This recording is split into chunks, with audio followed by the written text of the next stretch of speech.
Selamat siang, Bapak Ibu. Jumpa kembali dengan podcast Cikal PK. Dan kita masih diskusi dengan tema isu perubahan iklim, isu pemanasan global yang memang akhir-akhir ini sedang ramai dibicarakan begitu. Dan kali ini kita ditemani oleh Pak Tandu, seorang aktivis lingkungan dari Toraja, Sulawesi Selatan begitu. Dan sebelum kita memulai diskusi kita, obrolan kita siang hari ini, kami tawarkan Pak Tandu bisa pesan kopi. Ini ada barista kita. Halo Pak. Silakan, ada dari Pinagar Dairy, ada dari Papua, ada dari Lampung, dan juga ada dari Toraja. Oh, Iya. Saya mau coba yang dari Lampung. Lampung. Ya, Lampung. Kopi hitam, Pak. kopi hitam. Hitam, ya. Ya. Nah, bicara tentang kopi, Oke, Pak. ada hal menarik karena tadi Ya. temanya perubahan iklim. Dan ini terdampak oleh perubahan iklim juga. Oke. Ada kasus di Toraja itu di 3-5 tahun terakhir itu kami mengalami satu serangan hama baru yang namanya CBB atau Coffee Berry Borer. Ini sejenis serangga yang masuk dalam kopi muda, lalu dia bertelur di situ. Dan kalau serangga ini sudah masuk, itu tidak akan ada lagi kopi yang kita bisa panen, walaupun kulitnya matang, menarik, merah. Dalamnya kosong gitu. Dalamnya kosong. Oke. Nah, itu kenapa saya bilang ini diakibatkan oleh perubahan iklim, karena ini serangan yang baru muncul. Setelah diteliti, ternyata serangga ini hidupnya pada awalnya di ketinggian 300 sampai 500 meter di atas muka air laut. Oke. Lalu karena ada pemanasan global, mereka tidak enak lagi di situ. Jadi mereka naik di ketinggian 900. Nah, karena di ketinggian 900 sudah banyak kopi, jadi mereka menyerang kopi. Tingkat kerusakannya itu setelah kami hitung itu sampai 30-40% bagi petani. Dan itu sangat terasa di petani kopi, terutama petani kopi di Toraja itu ya petani kopi kecil, jadi hanya sedikit kopi, dan dengan 30% itu sangat mempengaruhi. Kopi itu merupakan cash crop, jadi kayak uang cash itu kopi kalau di Toraja. Karena kami di ketinggian 700 sampai 1.500 meter dari muka air laut. Nah, itu Pak, apa yang menyebabkan dia dari 300 dia bisa naik ke 700?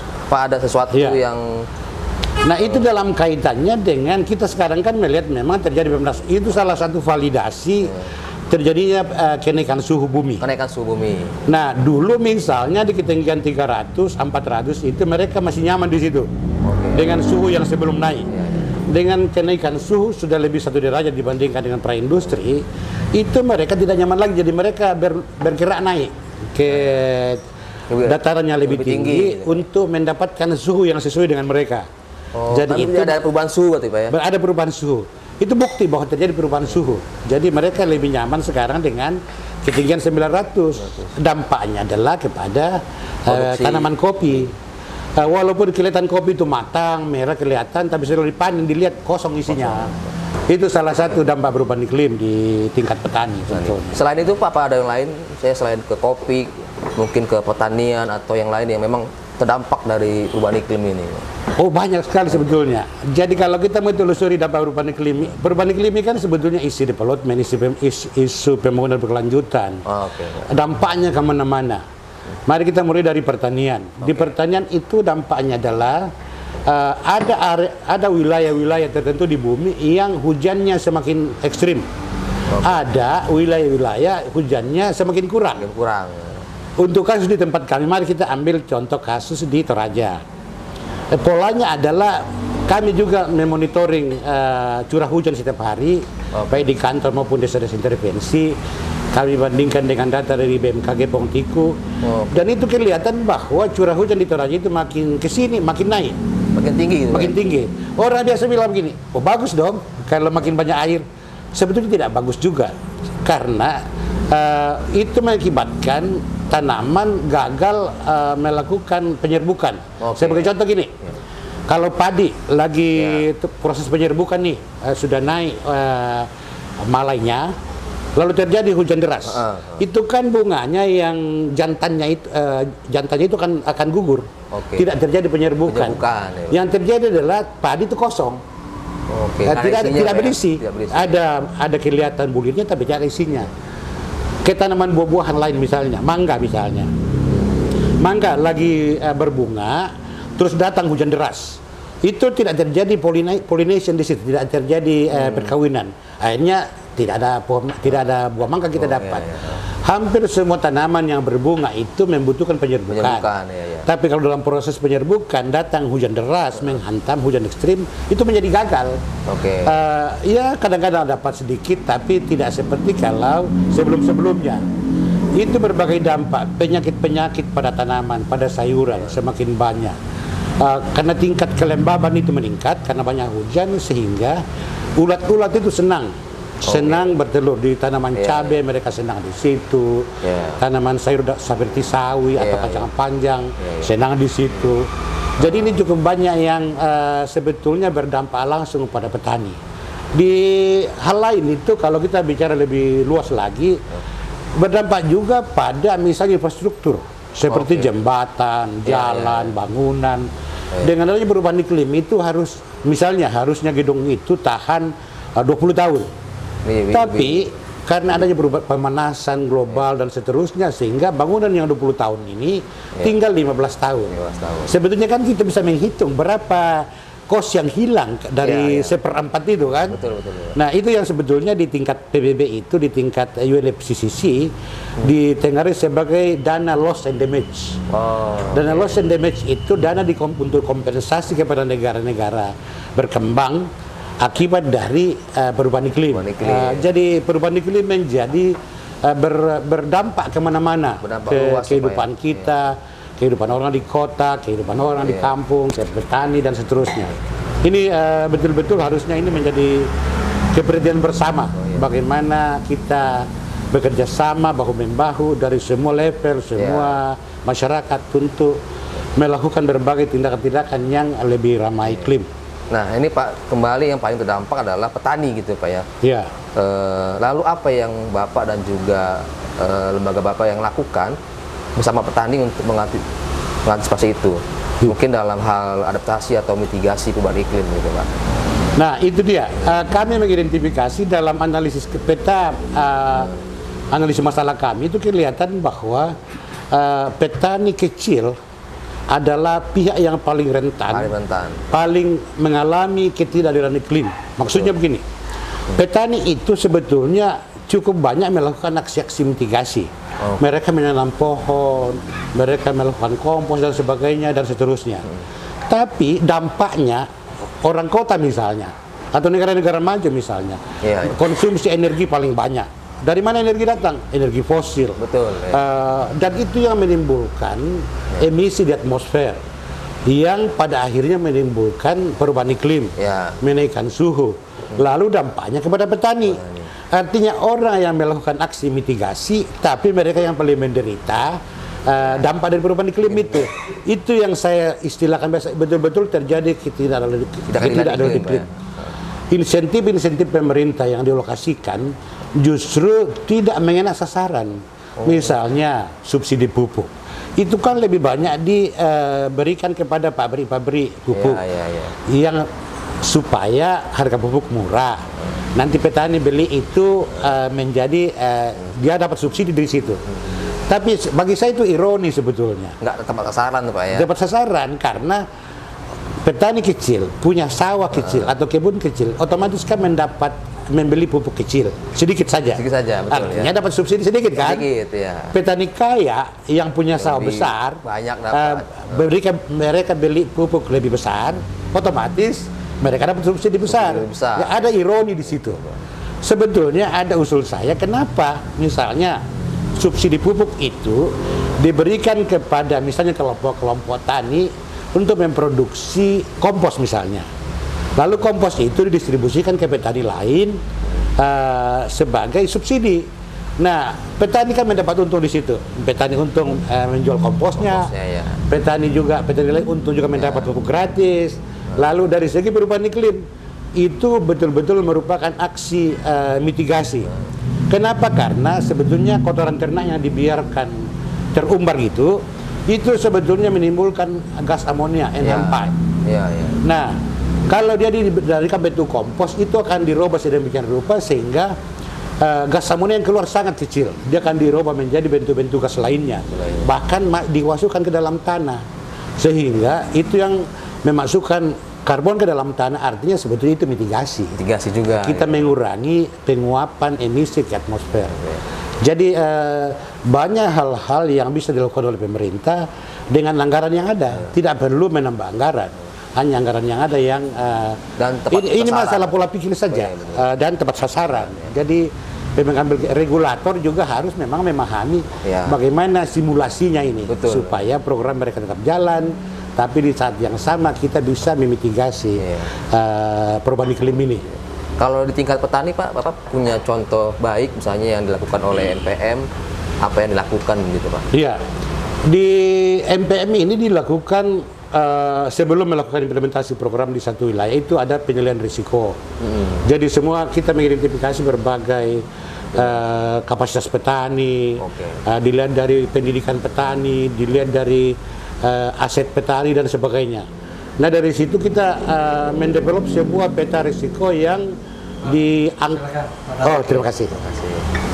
Saya copy dulu ya. Siap.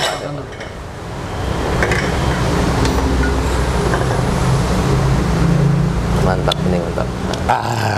Maknyos. Cool. Nah, ya di tingkat petani itu setelah kita membuat penilaian risiko, kita akan melihat Oke, thank you. Ya. Apa kebutuhan petani sesungguhnya di sini? Lalu ternyata kami mengidentifikasi bahwa petani itu melakukan kegiatannya itu business as usual. Apa yang dilakukan dulu orang tuanya, itu juga yang dilakukan sekarang. Dulu lalu muncul pertanyaan, kenapa sih dulu kan berhasil, kenapa sih sekarang macam-macam ilmu dilakukan? Nah di situ poinnya. Artinya aksi-aksi itu dulu itu cukup dengan situasi saat itu 10 tahun lalu, 20 tahun lalu cukup. Tapi dengan perubahan cuaca yang ekstrim, perubahan pola iklim yang semakin tidak beraturan, ini tidak cukup lagi. Sehingga dibutuhkan aksi-aksi inovatif, teknologi baru masuk di situ di pertanian. Tapi sekali lagi teknologi yang bisa diterima oleh petani. Nah karena itu dibentuk sebuah kelompok, misalnya kelompok petani yang melakukan penelitian sendiri. Jadi penelitian berbasis petani, tapi itu bekerja sama dengan universitas. Mereka sebagai pendamping atau ikut melakukan bersama? Jadi petani yang menentukan mau meneliti apa. Sebagai contoh, serangan bubuk putih di tanaman cabai. Lalu itu petani dulu mengatakan dulu tidak terlalu, ya ada serangan begini sih, tapi tidak semasif sekarang. Sekarang makin masif. Lalu belum ada cara yang jitu menyelesaikan. Nah, lalu itulah yang menjadi tema penelitian. Dengan mencoba beberapa pestisida organik, mencoba beberapa manajemen tanaman, mencoba beberapa tanaman di sekitar tanaman cabai. Lalu mereka mengamati sendiri. Mahasiswa datang sebagai bersama-sama dengan petani. Di petani itu sebagai penelitian mereka, di mahasiswa itu sebagai tugas akhir mereka. Jadi dua-duanya untung di situ. Bersama-sama mereka melakukan penelitian, lalu ditemukan, ternyata ini pertemuan petani. Ternyata aplikasi pestisida organik yang secara segar itu lebih ampuh daripada yang difermentasi. Kami sendiri tidak menyadari dulu itu, tapi karena petani terbiasa mencoba, lalu ditemukan, lalu setelah itu diadakan penelitian secara ilmiah, diatur oleh pihak kampus, bersama dengan petani. Lalu temuannya memang secara signifikan pestisida organik yang baru dibuat itu jauh lebih ampuh dibanding dengan pestisida organik yang sudah difermentasi. Nah, setelah didiskusikan ternyata begini temuannya. Pestisida organik yang difermentasi itu dia sudah cenderung menjadi pupuk organik cair. Daya serangnya terhadap serangga itu berkurang. Lemah ini. Iya, tapi dia menjadi pupuk bagi tanaman. Artinya tidak jelek juga. Cuma kan tujuan ini untuk urusan manajemen hama dan penyakit tanaman. Di situ. Nah, petani-petani terbiasa. Sehingga kalau membandingkan petani kami dengan petani lain itu sama-sama ke lahannya, sama-sama mencangkul, sama-sama panen. Perbedaannya adalah petani kami itu mencangkul dan mengamati. Oke. Atau iya, merawat tanaman sambil mengamati. Lalu kalau ada temuan-temuan mereka, ini Pak ya, catat Pak ya. Mereka mencatat. Kalau ada temuan mereka itu dibawa dalam diskusi kelompok ketika pertemuan nantinya. Lalu sebetulnya itu yang menarik itu adalah kita temukan ternyata di tingkat petani itu banyak sekali ilmu. Cuma tidak dibagi, tidak di-share begitu. Jadi petani peneliti itu sebetulnya itu menyediakan ruang bagi petani kecil untuk berbagi. Sebagai contoh begini, kita kembali ke tanaman hama bubuk putih pada cabai misalnya.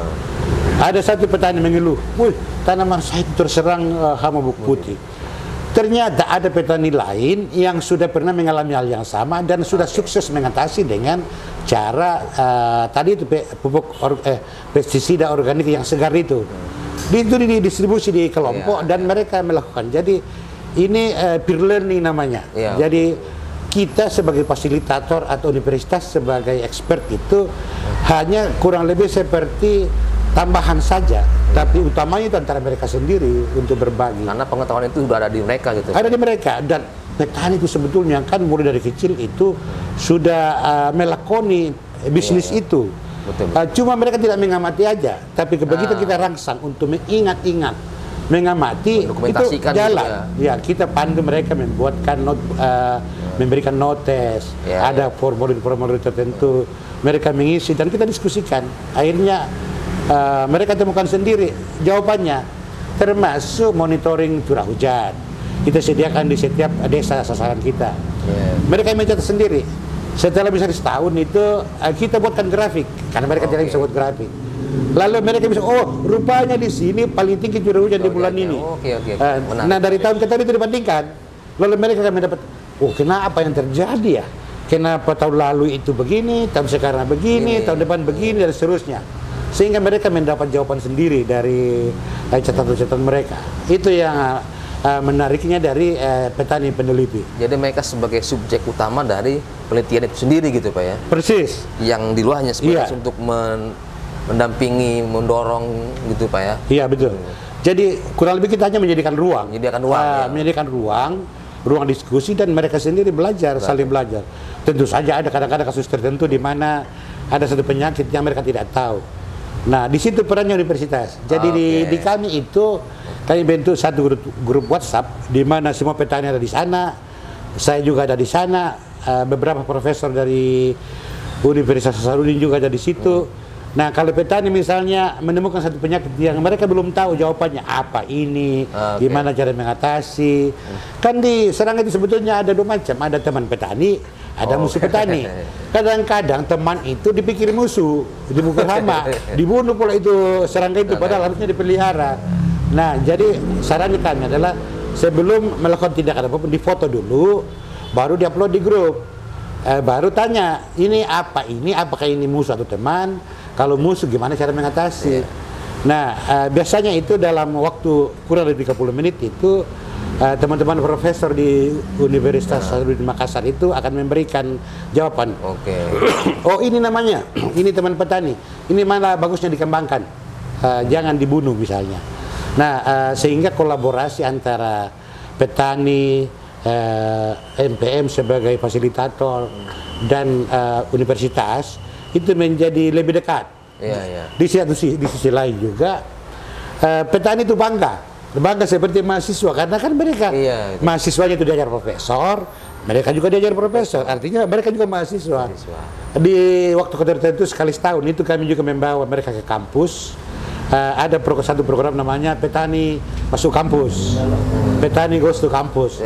Itu petani kami biarkan untuk mengajar mahasiswa. Jadi petani yang mempresentasikan hasil-hasil penelitian mereka, lalu mahasiswa mendengar. Jadi interaksi di situ. Kadang-kadang juga profesor mengajar, lalu petani sebagai mahasiswa. Tujuannya adalah biar mereka merasakan seperti apa itu kuliah. Dan mereka itu bangga sekali dengan itu. Kalau mereka bercerita dengan temannya, wah saya juga mahasiswa, sudah diajar sama profesor di Universitas Hasanuddin dan seterusnya.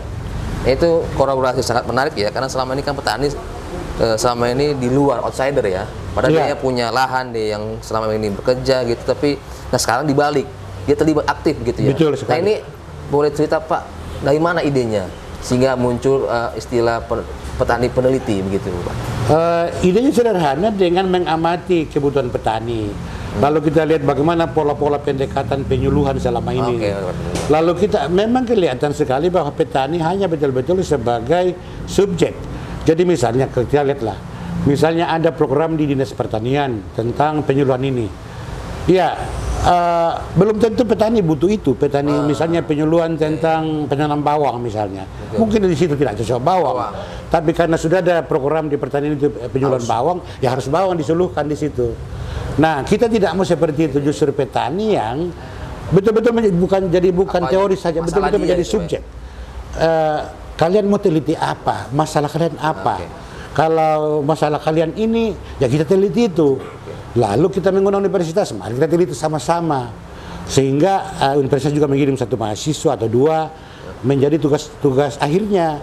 Nah, di petani juga kan tujuannya untuk melihat pemecahan masalah mereka. Pada akhirnya semua mendapat manfaat. Mahasiswa punya karya tulis, pengalaman juga interaksi dengan petani. Petani dapat solusi tentang masalahnya.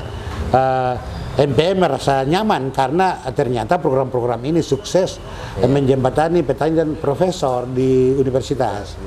Nah itu puji Tuhan sampai sejauh ini petani-petani jadi termotivasi. Pengen setiap satu penelitian, wah kita coba lagi nih, kita coba lagi, jadi ada terus motivasinya gitu.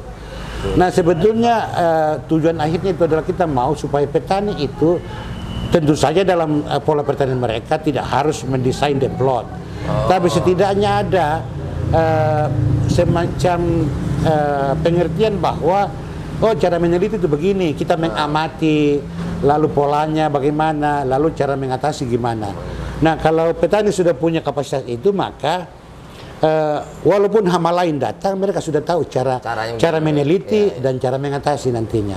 Ini menjadi akan tinggal, walaupun kita Pasingau dari desa itu, petani itu sudah punya kapasitas sendiri. Gitu. Nah, itu adalah salah satu bentuk dari adaptasi cara kita memfasilitasi petani bagaimana bereaksi terhadap pola-pola baru dengan perubahan iklim yang baru, sehingga mereka mampu beradaptasi terhadap situasi-situasi atau pola iklim yang baru itu.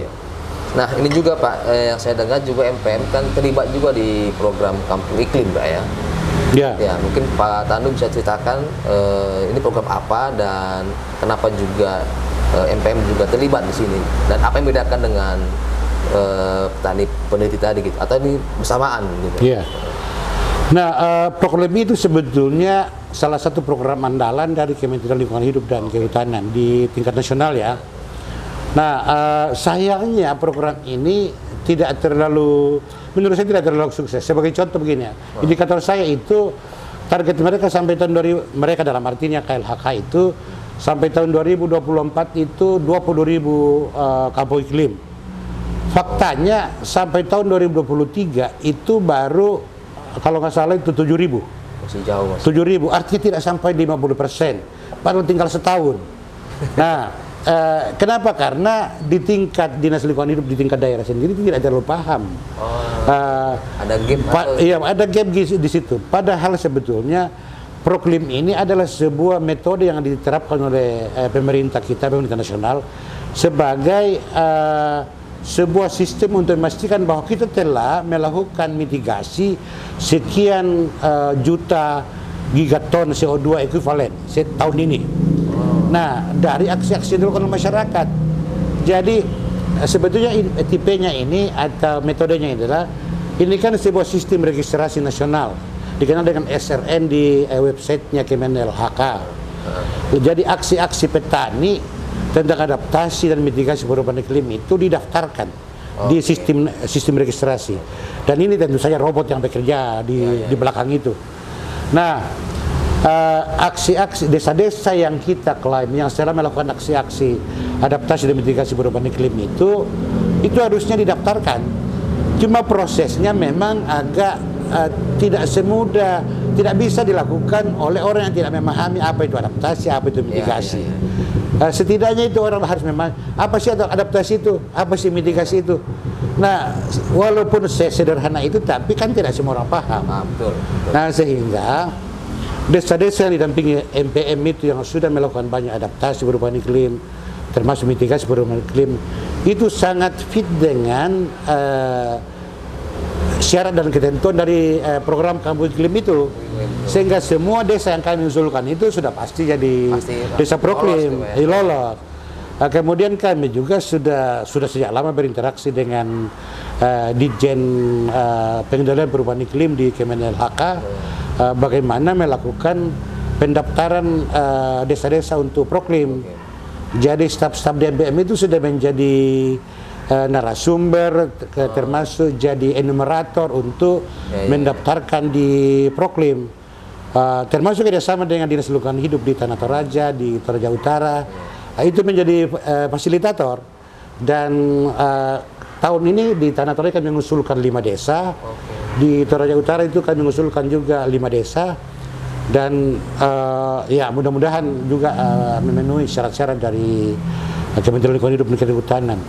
Nah, proklim itu sendiri sebetulnya adalah bentuk apresiasi dari pemerintah terhadap aksi-aksi lokal yang dilakukan oleh masyarakat lokal. Jadi sebagai semacam pengakuan. Sebetulnya ada pertanyaan menarik itu biasa kan kalau kami sosialisasi, apa sih untungnya jadi proklim itu? Mungkin mau tanyakan itu, karena itu pertanyaan yang paling sering muncul di berbagai diskusi-diskusi. Sebetulnya keuntungan langsung hampir tidak ada sebetulnya, kecuali pemenang trofi itu biasa diundang ke Jakarta kepala desanya, dikasih uang pembinaan biasa 10 juta, dikasih trofi. Ya biasalah dia datang di Jakarta, kalau kami orang kampung datang di Jakarta kan luar biasa gitu, satu apresiasi. Tapi sebetulnya dalam jangka panjang itu yang sangat jelas.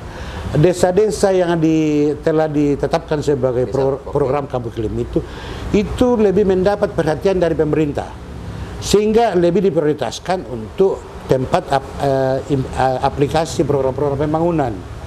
Kan pemerintah juga begini kadang-kadang di desa itu, ini kan anggaran terbatas, mereka mau supaya programnya berhasil. Ya, saya kalau pemegang anggaran juga pasti berpikir yang sama, semua kita lah. Mana ada sebuah pemegang anggaran yang mau programnya gagal. Nah, kalau kita implementasikan di desa proklim, hampir pasti berhasil. Karena berarti desa itu sudah inovatif sebetulnya, sudah biasa melakukan aksi-aksi yang tidak harus dengan duit, tapi sudah sendiri. Artinya tanpa duit pun berhasil, apalagi dengan duit. Sehingga jaminan mutu kalau desa proklim hampir pasti itu akan berhasil dalam implementasi program pemerintah. Di situ untungnya sebetulnya. Berarti dalam jangka panjang. Dalam jangka panjang. Keuntungan jangka panjang itu yang sebetulnya diharapkan dari kampung iklim ini, desa yang ditetapkan sebagai kampung iklim. Bentuknya adalah itu kan sebetulnya kalau semua desa ditetapkan sebagai proklim, artinya desa itu sudah terbiasa melakukan aksi-aksi inovatif tanpa bantuan dari pihak luar, karena itu inisiatif lokal.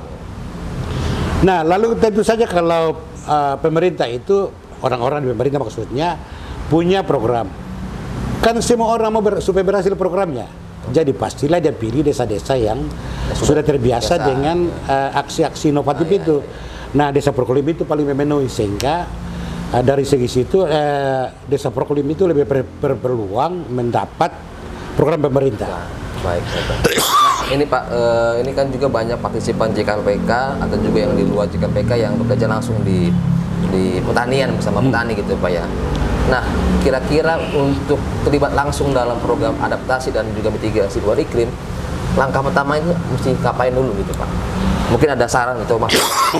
Iya, sebetulnya kan dasarnya adalah kalau saya lihat itu teman-teman partisipan JKPK itu desa intervensinya itu hampir semua memenuhi kriteria kampung proklim. Cuma memang cara mendaftarnya yang biasa kadang-kadang masih kurang. Dan kita harus memahami apa sih itu aksi adaptasi, apa sih itu aksi mitigasi, karena itu pengelompokannya jelas. Berarti kan ada penilaian di lapangan langsung. Iya. Nah, sebetulnya sederhana. Aksi mitigasi itu adalah semua tindakan yang berkontribusi untuk mengurangi emisi atau mengurangi potensi keluarnya emisi. Artinya mengurangi emisi artinya emisi yang sudah atmosfer lalu diambil. Itu bentuk pohon. Ada pun cara lain, misalnya orang di kampung itu terbiasa menggunakan tungku yang 3 batu itu. Oke, ya. Misalnya. Ya. Lalu kan untuk memasak air 5 liter misalnya menggunakan 2 kg kayu bakar. Lalu kita intervensi dengan menggunakan tungku yang dari tanah liat itu supaya panasnya berfokus ke kuali atau apa yang dimasak. Iya. Tadi mungkin 3 kg dengan memasak air yang sama tinggal 1 kg. Berarti sebetulnya kan kita memitigasi, sudah mengurangi pengeluaran emisi dari situ. Nah, itu antara lain dihitung Pak ya. Bisa dihitung. Sederhana cara ngitungnya itu. Berapa emisi yang keluar, berapa massa terbakar. Nah, teman-teman partisipan JKLPK juga saya lihat itu banyak misalnya programnya membuat kompos. Betul. Nah, tadi saya sudah sampaikan bahwa dengan merubah kotoran ternak yang dibiarkan terumbar gitu menjadi kompos, maka sebetulnya di saat itu kita mengurangi mengeluarkan gas amonia, gas metan. Gas metan itu kalau nggak salah 62 kali lipat dibanding dengan CO2. Artinya apa? Kalau 1 kilogram metan itu sama saja dengan 62 kg CO2 ekuivalen. Artinya kalau kita memitigasi 1 kg gas metan dari kotoran ternak tadi sama dengan mengurangi 62 kg karbon dioksida. Antara lain itu. Nah, itu kan mitigasi langsung. Lalu teman-teman partisipan JKLPK juga saya lihat itu melakukan berbagai aksi-aksi inovasi di bidang pertanian. Tadi itu menggunakan kompos, menggunakan pestisida organik dan seterusnya. Nah, ini kan sebetulnya kalau tidak melakukan itu berarti otomatis petani membeli pestisida organik kan, pestisida kimia. Nah, di mana mitigasinya? Mitigasi sebetulnya kan untuk membuat pestisida itu dibutuhkan bahan bakar fosil. Mentransmisi gas pestisida itu pestisida dari pabriknya ke petani itu menggunakan juga bahan bakar kan. Itu hilang semua kalau kita mengganti dengan pestisida organik. Antara itu banyak. Nah, lalu apa itu adaptasi? Nah, adaptasi ini adalah semua tindakan yang cara kita bereaksi terhadap perubahan iklim yang terjadi. Sebagai contoh misalnya di satu daerah dulu cocok dengan tanaman padi. Lalu ternyata tidak ada lagi hujan. Lalu mungkin petani di situ mencoba lihat, wah sekarang lebih cocok kacang, mengganti komoditi. Itu salah satu bentuk adaptasi. Banyak hal yang bisa dilakukan oleh petani-petani dan ilmunya banyak sebetulnya di internet banyak, di universitas banyak. Tinggal kemauan kita yang mendampingi petani untuk menginformasikan saja. Ya. Baik Pak Tandu, terima kasih untuk sharingnya atas semua ceritanya. Semoga itu berkontribusi bagi partisipan JKPK. Sukses selalu untuk MPM. Terima kasih.